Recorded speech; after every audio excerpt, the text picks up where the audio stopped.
বন্ধুরা কেমন আছো? ভালো আছো? আপনাদের সামনে নতুন একটা তথ্য নিয়ে এসেছি। আপনারা তথ্যগুলো কেমন দেখছো? তথ্যগুলো আপনারা কেমন দেখছো? আরও বেশি করে দেখেন। আপনারা বেশি করে না দেখলে আমারও ভালো লাগবে না। ভিডিওর জগৎটা এমন, আপনারা যত দেখবেন আমরা তত খুশি হব। কেন? আপনারা দেখবেন যত আমার তত আনন্দ লাগে। ভিডিওটা আপনাদের ছেড়ে পৌঁছে দেবো একটা একটা রোগ প্রত্যেক দিন যেন আপনাদের কাছে পৌঁছে দিতে পারি। এগুলো আপনাদের কর্তব্য করে যাবেন। আর রোগগুলো আপনার যে দেখলি যে রোগের বিষয় না, আপনার ফ্যামিলিতে দেখা গেল 10 জন আছে, তার মধ্যে রোগ দেখা গেল 2 জনে এই রোগটা আক্রমণ, তাহলে আপনাদের 2 জনে লাগতেই পারে। সবাই কি সব কিছু দেখে? দেখা গেলো আপনি দেখলেন, বাড়ির লোকে পৌঁছে দিলেন যে অমুক জায়গা এই জিনিসটা দেয়। কি দেয়? ফিস্টোলিয়া ভবনধর দীর্ঘদিন আপনারা ভুগছেন, অপারেশন করেছেন, ভালো হয়নি, আমার কাছে চলে আসবেন। আমার কাছে আসতে গেলে কোথায় আপনি যোগাযোগ করবেন? এই যে ফিস্টোলিয়া ভবনধর এমন একটা খাতারনাক রোগ, জীবনে ক্যান্সার হয়ে যেতে পারে। আপনারা সময় থাকতে সতর্ক হয়ে যান। এই জিনিসটা এমন। তাহলে আমার সাথে যোগাযোগ করতে গেলে কোথায় করবেন?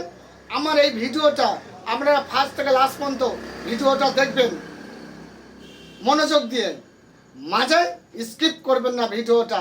আর একটা কথা বলছি, আপনারা শেয়ার করবেন, কমেন্ট করবেন, সাবস্ক্রাইব করবেন।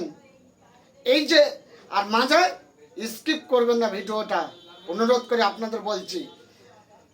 কিংবা ফিস্টোলিয়া অপারেশন করেছেন, ভালো হয়নি, কিংবা 2বার 3বার আর করবেন না। কেন? এই জিনিসটা এমন খাতারনাক জিনিস।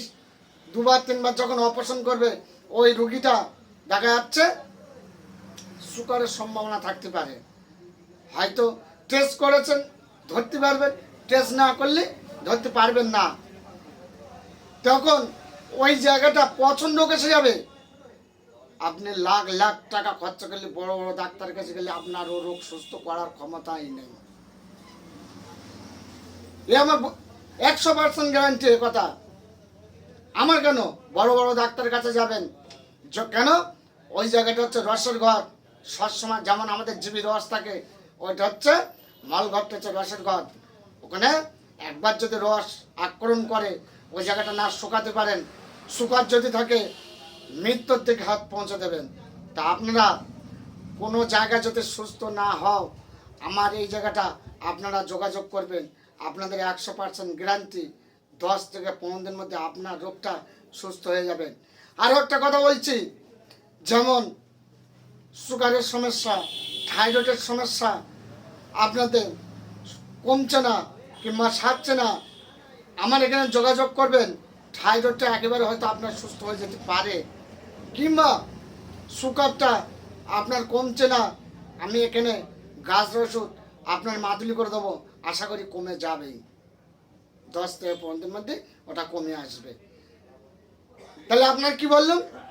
থাইরয়েডের সমস্যা, সুগারের সমস্যা, তার মধ্যে যেমন দমের কষ্ট, হাঁপের সমস্যা, অ্যালার্জির সমস্যা, দীর্ঘদিন ভুগছেন, সুস্থ হচ্ছে না। বাবুরা, কিছু কিছু জিনিস আছে, যেমন ওষুধ যেমন খাবেন, ওষুধের পেছনে আপনাদের কিছু নিষেধ জিনিস ব্যবহার বাতিল করে দিতে হবে। যেমন থাইরয়েড, সুগার, যেমন হাঁপের সমস্যা, দমের কষ্ট, কোনো ঠান্ডা জাতীয় ফ্রিজের জিনিস, বাসি জিনিস কিংবা ঠান্ডা জাতীয় জিনিস আপনাদের চলবে না। যত খাবে রোগটা তত উৎপত্তি শুরু হয়ে যাবে। যতটা কম খেতে পারেন, যতটা মেনে চলতে পারেন, আপনারা দীর্ঘদিন ভুগছেন। ভিডিওটা দেখবেন, ভালো লাগলে সাবস্ক্রাইব করবেন, কমেন্ট করবেন। আপনাদের জন্য এই লাইনে। তা বলে ভিডিওটা আপনারা স্কিপ করবেন না। ভিডিওটা স্কিপ করলে ভিডিওগুলো আপনার বাড়ি যদি 6 জনা থাকে, তার থেকে দেখা গেল 2 জনা এই রোগে আক্রমণ, আপনারা ছুটে